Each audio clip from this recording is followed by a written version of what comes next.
Books are long rooted in America's history. As our country has transformed, books have accompanied the many shifts in society.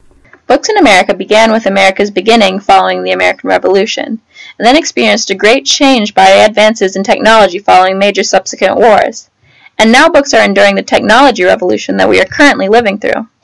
Prior to the American Revolution, the printing press was the first instrument that transformed literature. In America, the first printing press was established in 1638 in Cambridge, Massachusetts, at Harvard College. Escalation of production and literacy in the colonies began during the mid-18th century and was marked by the sale of Poor Richard's Almanac by Ben Franklin in 1733, continuing through 1758. The almanac contained things like a calendar, the weather, varied predictions, poems, and famous sayings such as, "One today is worth two tomorrows." At the time when Franklin's Almanac was published, Franklin viewed Titan Leeds' American Almanac as his biggest competition. In order to ensure the success of his almanac, Franklin decided to pull a prank on Leeds in the preface of his 1733 edition. As one of his predictions, he reported that Titan Leeds would die on October 17, 1733. Leeds took offense to this, and Franklin responded by turning this into an ongoing joke by predicting his death each year. This went on until Leeds actually did pass away in 1738. Post-Revolution book trade in America finally did not have to import a great deal of books and presses from England. The 19th century was the dawn of inexpensive printing, bringing along with it mass reprints and series in many books. In 1814, the Journal of Lewis and Clark was published as History of the Expedition under the command of Captains Lewis and Clark. Following the Civil War, textbooks began to be published, including ones explaining the war and reasons for it. The history textbook written in the North was A Young Folks' History of the United States, written by an abolitionist and social reformer. The Confederacy Vice President wrote his version of the Civil War, with many clashing viewpoints with the book written in the North. In response to both sides, publishers minimized the discussion of slavery.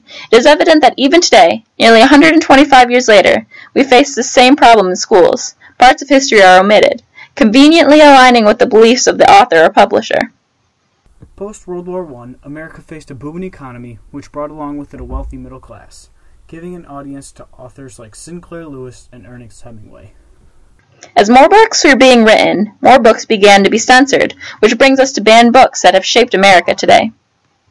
One of the most challenged books of all time is The Adventures of Huckleberry Finn. It was banned for its derogatory language and was considered to be racially insensitive and said to perpetuate racism. In 1965, the autobiography of Malcolm X was banned because it was seen as a manual for crime and decreed. It was banned for its anti-white statements. Malcolm X is now seen as one of the most influential Americans in recent history. Each year we see more and more books being banned, but that has not affected the book trade. Initially, ebooks rattled the book trade, but their effects have fizzled out. After jumping when initially released, ebooks have seen a slow in sales, nearly to a point where they are leveling off. And that brings us to the future. In the past few years, readership has remained steady for both hard copy books and ebooks. This trend will continue until we enter another age of great change. We don't see books transforming much in the near future, especially in terms of the ebook. Books have radically changed since the first printing press in America came about in the 17th century. Books have become more popular in the wake of massive technological changes, such as increase in production when the presses became more efficient. Freedom of the press has imposed on books the censorship laws. Changes in books have reflected massive shifts in culture and society, enduring all changes thrown its way.